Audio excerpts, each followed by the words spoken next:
Jacquetta Kelsey raised her gloved hand instead of giving Bertram Ashby the black-stoned ring her late husband had called charity paste for 2 years. The stone caught the chandeliers as she held it between them. Across the Wicklow ballroom, Barnaby, Duke of Holloway, went still. He lifted one hand to the musicians. The violin stopped in the middle of a phrase. "That belonged to my mother," he said. Every face in the room seemed to turn at once. Jacquetta kept her hand raised. Bertram's outstretched palm remained between them, empty. "Then tell me what that proves," she said, before anyone could make a triumph of it. "And what it does not." Barnaby crossed the parquet without haste. He looked at the dark stone, then at the old repair in the gold shank. "It proves that I recognize the piece. It does not prove who ought to receive Larkfield." Relief came so sharply that Jacquetta nearly mistook it for weakness. Bertram recovered first. "Your Grace, the beneficiary is waiting to be presented. My late friend was perfectly clear that Mrs. Kelsey's ornament was paste. To interrupt the announcement on a resemblance, the announcement will not be made tonight." Jacquetta had expected rank to replace one certainty with another, and call the exchange generosity. Instead, Barnaby had stopped both claims at the same point. She lowered her hand only enough to look at the ring herself. The stone had not changed. Only the room around it had. "Which papers can be checked?" she asked. "And who is to question the witnesses?" Barnaby's attention moved from the ring to her face. "The trust papers, the estate inventory, and those who remember the piece before your marriage. I will conduct the inquiry if you permit it. Memory is not evidence enough for me, Mrs. Kelsey, and if I do not permit it, then the music resumes, the ring remains yours, and I make no claim in your name." There it was, the first useful thing anyone had offered her all evening. Bertram's mouth thinned.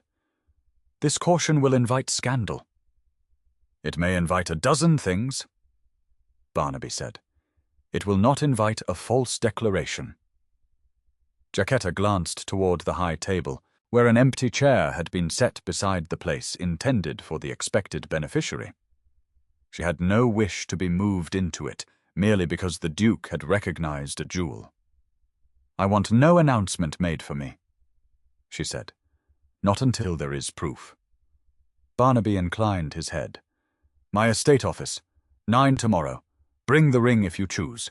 I shall bring the records." That was the bargain, and it was smaller than rescue one morning, one object, one inquiry, whose limits she had heard spoken aloud. Only then did Barnaby signal the orchestra to begin again. The musicians recovered badly. Whispers ran beneath the strings. Bertram turned away with the rigid courtesy of a man who had lost control of his own ceremony, and the lady waiting near the ballroom doors. Sophronia Wexford, Jacquetta was told in a hiss behind her fan, was led back toward the withdrawing room without being named heiress. Jacquetta stayed where she was for one more measure. No one had taken the ring. No one had given her an estate. Tomorrow there would be papers, witnesses, and the harder question of whether proof could change what she owned without once again allowing someone else to decide what she must become. She closed her fingers over the dark stone and left the floor before Bertram could find another use for her. The next morning rain drummed against the limestone walls of Holloway's estate office. Jacquetta sat opposite Barnaby at a broad oak table. Between them lay a ledger, 3 folded papers, and a square of dark velvet. "I must pair the setting with my mother's jewel inventory," he said. "For that I need the ring in my keeping." She slipped it from her finger and placed it on the velvet herself. "Prove what it is," she said. "Nothing more." Barnaby's pencil stopped. Then he wrote 4 lines on a clean sheet: jewel inventory, trust papers, estate marks, witnesses. "No announcement without all 4, he said. Jacquetta drew the paper toward her. He had divided the lower half into 2 columns. One concerned the inquiry. The other concerned rooms and household arrangements if her claim succeeded. She struck through the second heading so hard the nib caught the paper. "That part is not yours." Barnaby looked at the line. No, the lack of argument unsettled her more pleasantly than agreement had any right to do. She wrote a new heading above the first column inquiry. Above the second, she wrote, "My decision. I do not mean to spend the next month rehearsing how to be an heiress," she said. "If the trust proves mine, I shall decide what use to make of it then. If it does not, I still require work, and a roof that Bertram cannot withdraw because he dislikes where I sit at supper. What work? Tenant housing. Repairs, room allotment, stores when they affect habitability. The steward may keep his rents and farm accounts. I want the houses." Barnaby leaned back, considering the division, rather than her presumption. "3 cottages on my west row must be put sound before the winter leases are renewed. The maintenance books are badly kept. There is an unused room beside the old laundry court. It has a door, a grate, and very little else. Does it have a lock? An iron one. Then it has more than I was promised yesterday." Something almost like amusement touched his mouth. "The work would be paid from Holloway's repairs account," he said. "Not from Larkfield, and not from any allowance attached to your claim. If the trust fails, the employment does not." Jacquetta let the words settle. That mattered more than the size of the room. "I shall need the tenant ledgers, the steward, for 1 hour each morning, authority to order ordinary materials within a stated sum, and a fire in the west room." Barnaby wrote each item down. "You will have them. And no east suite. I did not offer one. You were thinking of it. I was thinking the west room leaks. Then we shall begin by discovering which of us is more offended by rain." This time the amusement became visible. Barnaby folded the inquiry sheet once and placed it beside the ring. He did not reach across the table, for her hand did not tell her what the recognition ought to mean, and did not make gratitude part of the arrangement. He pushed a single iron key toward her. Jacquetta closed her fingers around it. A key was an ordinary thing. That was precisely why she liked it. By her 3rd day with the West Row books, Jacquetta had learned that Barnaby was easier to argue with in mud than in a ballroom. The gravel was dark after rain. She stood before Cottage 4 with the ledger under one arm, while Barnaby coat over a fence rail crouched beneath the warped sill of Cottage 2. "4 first," she said. 3 children damp on the nursery wall, and a roof patched twice." Barnaby pressed his hammer into the damaged timber. The surface gave brown and soft. "You see, I see rot at the sill, not the whole wall." He looked up. "You have become troublesome in 3 days. I was troublesome before. You had not yet employed me." He tested the soundwood behind the rot, then crossed with her to Cottage 4. When he pushed the hammer handle beneath a loose board under the eaves, the timber above shifted. Jacquetta's satisfaction vanished. "2 can be cut back and faced," he said. 4 has water in the roof timber. Another hard rain, and part of the ceiling may come down. Then 4 must be emptied. Yes, the east lodge is empty, and too far from the kitchen, the well, and the children's father." She liked that answer enough to resent it. "The old laundry rooms," she said. 2 storerooms and a passage. 2 dry rooms and a passage wide enough if the meal baskets go by the outer door. You cannot put 5 people there without blocking the servants. I can. If you do it by supper, the carpenters begin Cottage 4 at first light. Done! All afternoon Jacquetta marked floors with chalk, shifted flour bins, cleared cracked crockery from a closet, and set 2 folding screens so the family might have privacy without narrowing the passage. By dusk, 5 beds were made, and the service door opened its full width. Barnaby arrived with mud on his boots. He measured the passage with his stride, opened each door, then rapped the small chimney breast. "The flue is blocked. Completely. Enough that I would not light a fire. They can carry hot water from the kitchen. The passage is clear." "It is. And there are 5 beds." "There are." She waited. "You win by 1 room." Her laugh escaped first. His followed low and brief, and for a moment the damp laundry court was simply a place where two people had kept score and one had lost fairly. Mrs. Higgins, carrying folded linen, paused in the doorway. "You used to make little rooms just so, miss," she told Jacquetta. "Chairs and screens. At Larkfield, when you were small." The chalk in Jacquetta's fingers broke. A picture came without warning, a chair scraping over carpet, a low window, a woman laughing because Jacquetta had built a wall where none belonged. "At Larkfield," Mrs. Higgins nodded. Questions crowded up. Which nursery? Who else had been there? Had the ring been on her hand? Barnaby opened his small notebook. "Tell me only what you remember without help," he said. The woman repeated the memory. Barnaby wrote it down, thanked her, and let her go. "That is something," Jacquetta said. "It is." He turned the notebook. Beneath the statement he had written, "Useful. Unproved." Her temper rose. She knew the place and the habit. She remembers a child arranging furniture. If you suggest answers now, Bertram will say we fed them to her. The refusal stung because it was inconvenient, not contemptuous. Jacquetta looked at the broken chalk in her palm and made herself unclench her fingers. "Very well. Keep the witnesses." Barnaby closed the notebook. "And I shall keep the carpenters," she added. "Cottage 4 begins at first light." Something like approval showed in his face. Jacquetta found she valued it more than reassurance. By the end of the second week, the derelict West Room had a table, 2 shelves, a smoking grate, and a purpose Jacquetta had chosen. Bertram called it the heiress's chamber. Jacquetta filled it with tenant ledgers. One wet afternoon, Barnaby fitted a new window sash while she checked the materials list. "The brass latch costs nearly twice the iron catch," she said. "It also closes. The iron closes. In dry weather. This is Ireland. If your standard is dry weather, the room will never be finished." He glanced over the sash. "Then choose the iron." Jacquetta did.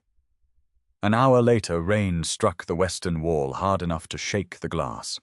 The iron catch held for 3 minutes, then the sash pulled away from the frame and a line of water appeared along the sill.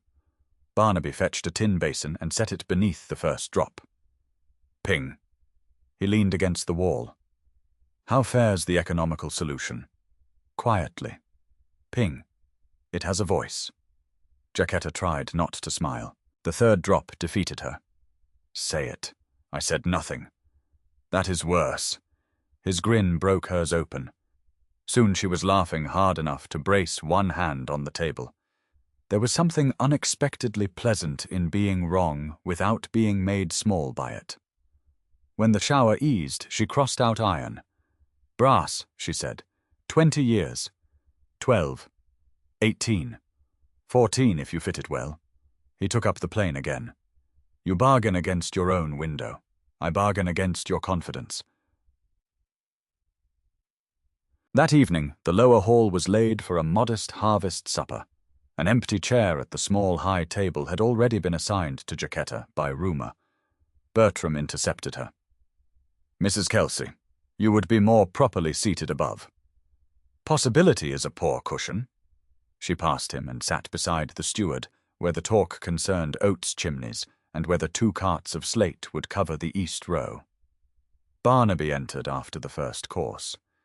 He saw the empty high table chair, then Jacquetta and the steward's figures chalked on a scrap of board. He came to the fire instead.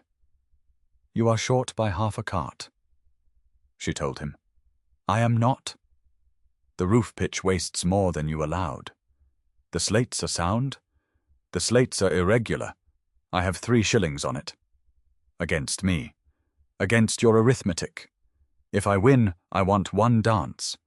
Heat rose beneath Jacquetta's collar. "If you win, you may ask." The slates could not be counted in the dark. Later, when the tables were pushed back and a fiddler began, Barnaby approached anyway. "You have not won," she said. "No. And I owe you nothing." "No." He held out his hand. "Will you dance with me without the wager?" That was better. Jacquetta put her hand in his. He danced as he worked, No flourish, no uncertainty about where his weight belonged. She became aware of the scrape of shoes, the warmth of the room, the small change in his expression when she anticipated a turn. At the end, he released her hand. "If the trust vanished tomorrow," he said quietly, "I would still ask for the next one." "Then learn to count slates." His laugh followed her back to the table. Much later, Jacquetta stopped at Cottage 4 before returning to the west room. The repaired ceiling was dry. The family slept behind the new partition. She tested the window latch. Click. She opened it and closed it again. Then once more. "The first time was convincing, ma'am," the steward murmured from the doorway. Jacquetta stopped with her fingers on the metal. The room was dry. The repair had held. Barnaby had asked for a dance without making it payment for anything. Yet she had checked the latch 3 times. She withdrew her hand slowly. The next afternoon, Jacquetta returned from the cottages and found 3 unfamiliar workmen in the west room. One held a measuring cord against the wall she had chosen for shelves. Another had chalked a line where the plaster was to be opened. "What is this?" "His Grace's orders, ma'am. Velvet hangings and a door through to the east suite. We were told to make ready in case the Larkfield claim is allowed." The chalk line crossed her wall without her hand ever having touched the plan. She found Barnaby in the courtyard beside a carter and a bale of silk. "Stop the work." He turned. "What has happened?" "You have happened." His expression changed. "There are men marking a doorway into the east suite. I ordered the measurements. If the solicitor settles the claim, I did not want winter repairs delayed. I did not ask for a drawing room. I did not ask for the east suite. And I did not ask you to cut through the one room I chose." The carter looked toward his horse. Jacquetta kept her voice low.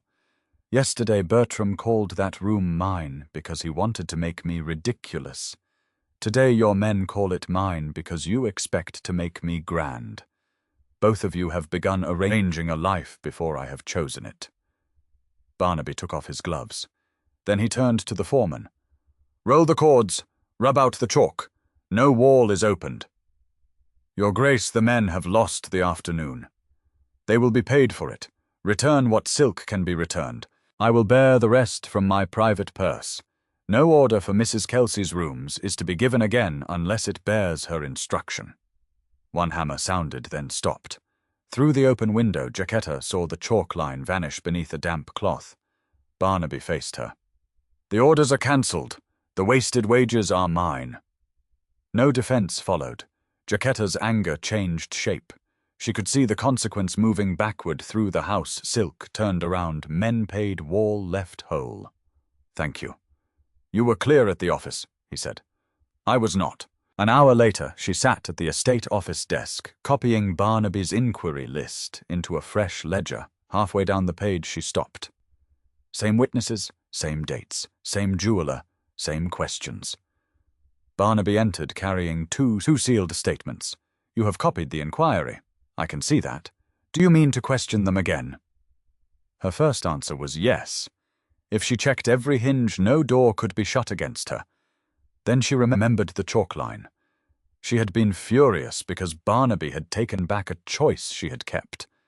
Now she had quietly taken back the work she had given him. "If I ask them again, Bertram may say we rehearsed them." "He may." Barnaby made no move for the book. Jacquetta drew one firm line from the top of her copied column to the bottom. "I gave you the inquiry. Keep it. I will." She called the steward and handed him the winter housing allocations. "Finish these against the room list. If the numbers balance, send them to the carpenter." "Shall I bring them back first?" Her fingers almost tightened on the papers. "No, send them." The steward left. Barnaby collected his statements. "I have 2 more witnesses to see. Then go." The afternoon felt unnaturally large. Twice Jacquetta found a reason to cross the yard toward the workroom. Twice she turned back. She fixed the final shelf in the west room, sorted the cottage books, and ate before the candles burned low. When Barnaby returned after dusk, rain shining on his coat, she asked only, Did the inquiry advance? It did. Enough. Nearly. It was difficult. It was also enough. That evening, with the repaired window shut against the wind, Barnaby placed the folded inquiry list on the West Room table. "The solicitor comes tomorrow," he said. "If the evidence satisfies him, I need to know what you want me to say about Larkfield afterward." Jacquetta rested one hand on the back of her chair. Everyone else seemed to have an answer ready for her. A great house, a crowded table, servants, callers, the performance of gratitude for having been restored to consequence. "I want the cottages," she said. "The West Planning Room. An income that is mine whether I dine at the head of the table or not. I want the steward to keep the ceremonial household unless I choose otherwise. And I want the right to refuse work that exists only to prove I deserve the estate." Barnaby listened without interrupting. "Cottages," he said. "West Room. Your own income. No assumption that you will take the whole household upon yourself." "Yes." He folded the paper once more. "I can remember that." She should have let him go. Instead, she heard herself say, "There is one thing not on the list." Barnaby waited. Jacquetta looked at the brass latch rather than at him. "I would like you to keep visiting, even after there are no windows left for us to quarrel over." Silence held for half a breath. When she faced him again, he had moved no closer, but all the easy humor had left his expression. "I would like that too," he said.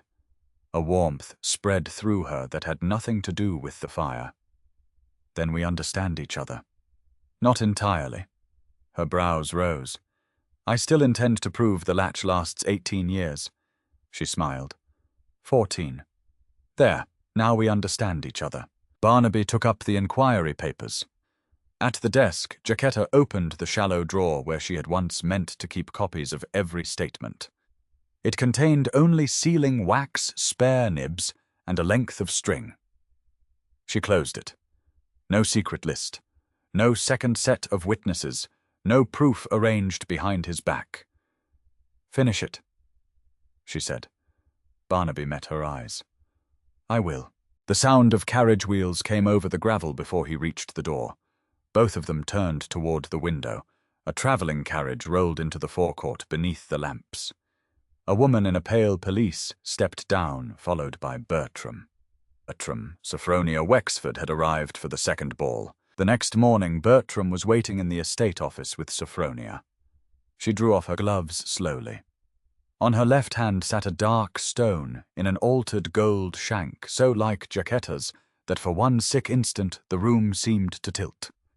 Bertram watched Jacquetta see it. "There, Your Grace," he said. "Your recognition at the first ball proves nothing.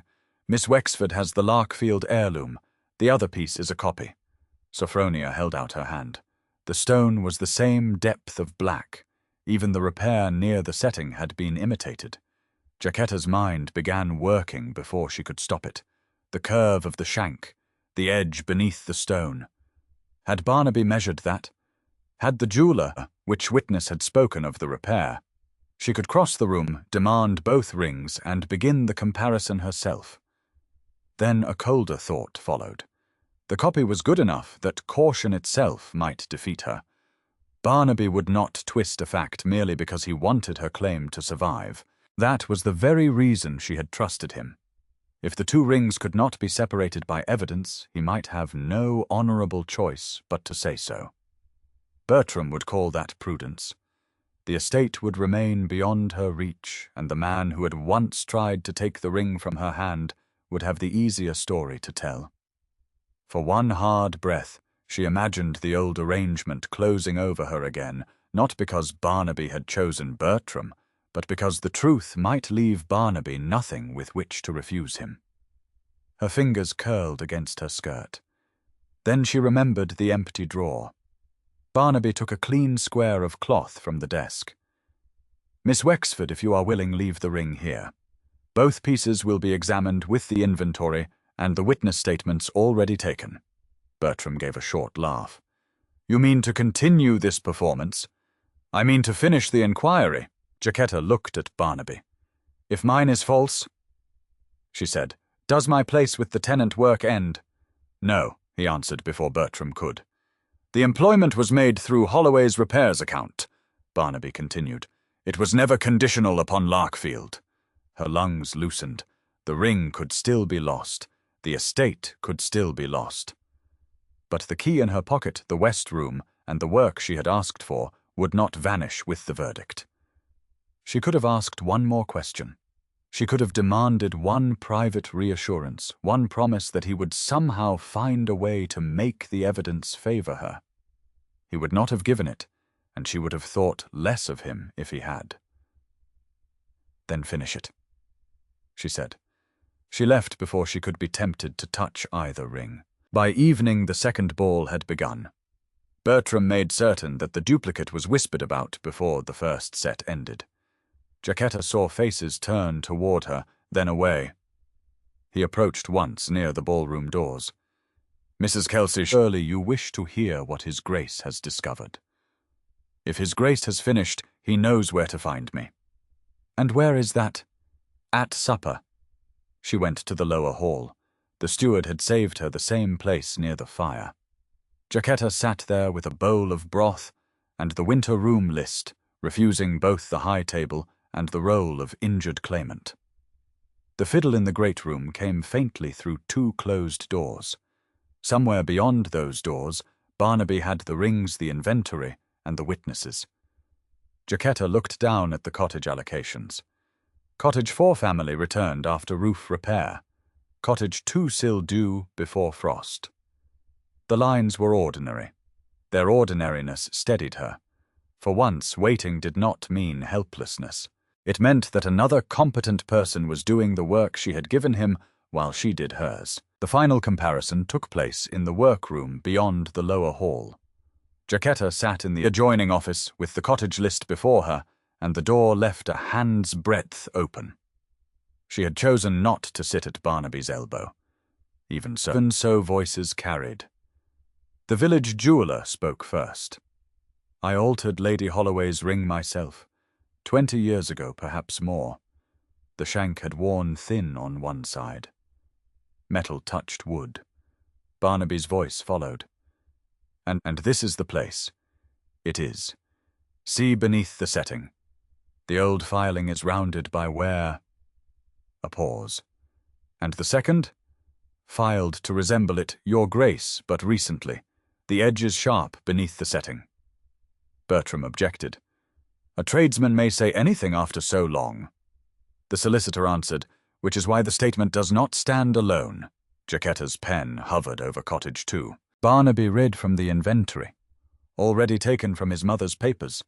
The dark stone altered shank, date of repair and transfer of the piece to Jacquetta's mother.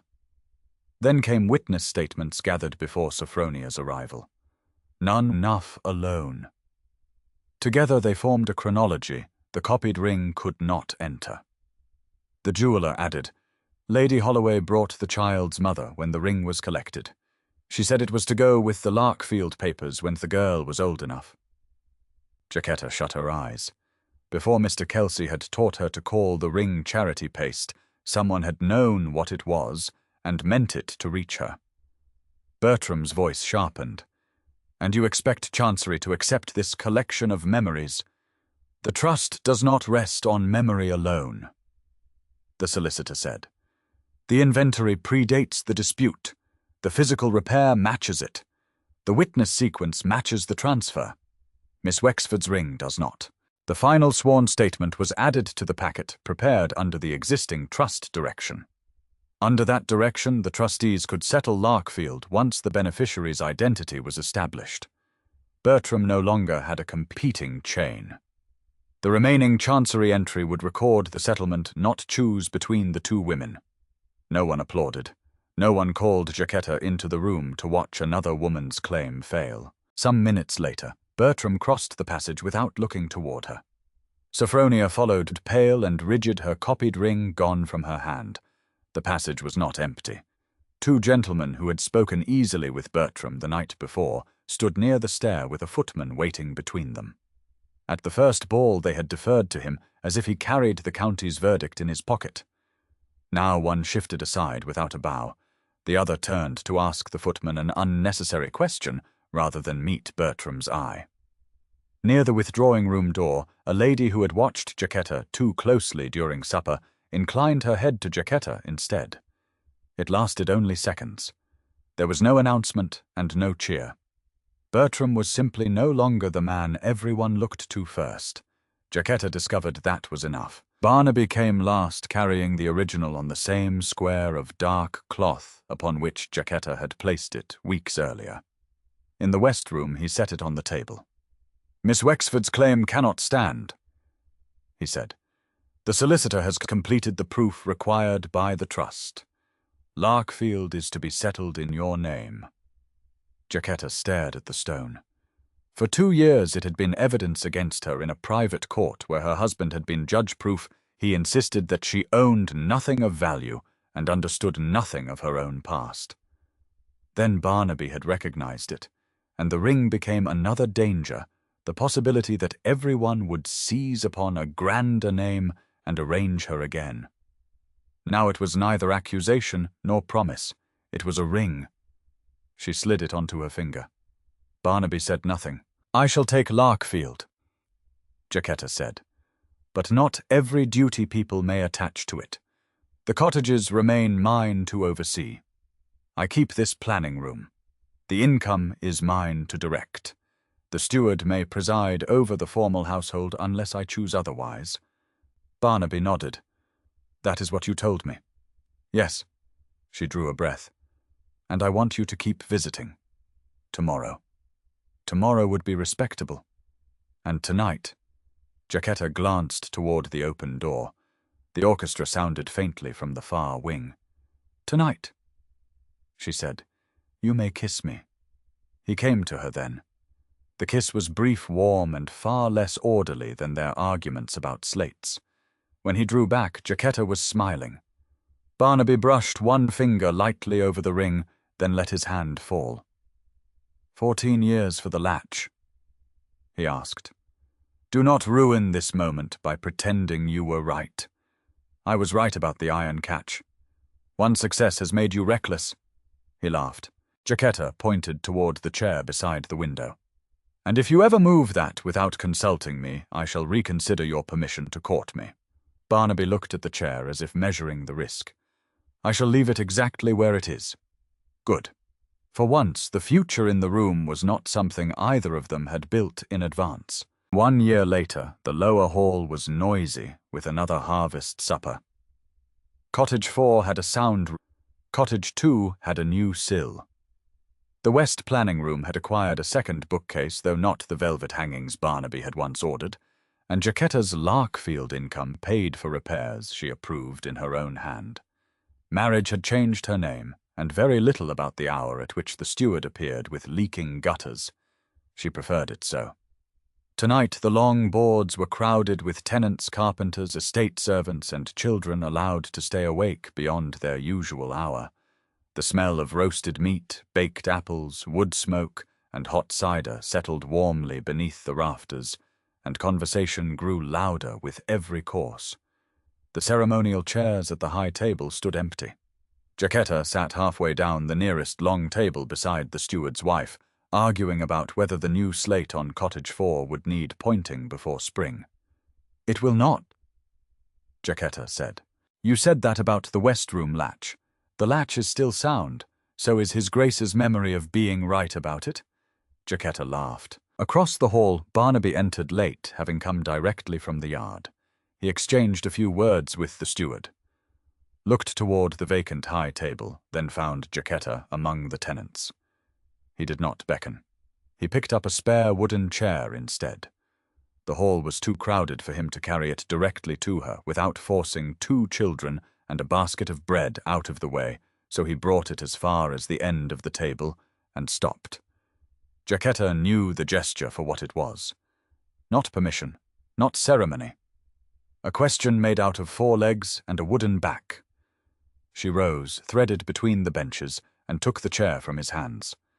Barnaby released it at once. Jacquetta carried it to the place she wanted between her own bench and the corner where Barnaby could sit without blocking the serving path. She set it down, tested the distance with one glance, and shifted it half an inch. Barnaby sat. He looked at the gap between chair and table. "You are 2 inches off my estimate." "Your estimates," Jacquetta said, passing him a mug of cider, "have been unreliable since the first west room window. My latch remains sound. My room remains mine. Both excellent results." Under the table his knee touched hers for an instant. Neither moved away. Around them the supper continued, without waiting for a duke or duchess to make it meaningful. A child complained about turnips. Someone called for more bread. The steward's wife resumed her argument about mortar. Jacquetta set her gloved hand on the table beside Barnaby's. The dark ring rested on her finger. No one asked her to display it. No one examined the worn shank. No one used it to tell her where she belonged. It was simply hers, while the chair beneath her stood exactly where she had chosen to place it. The end.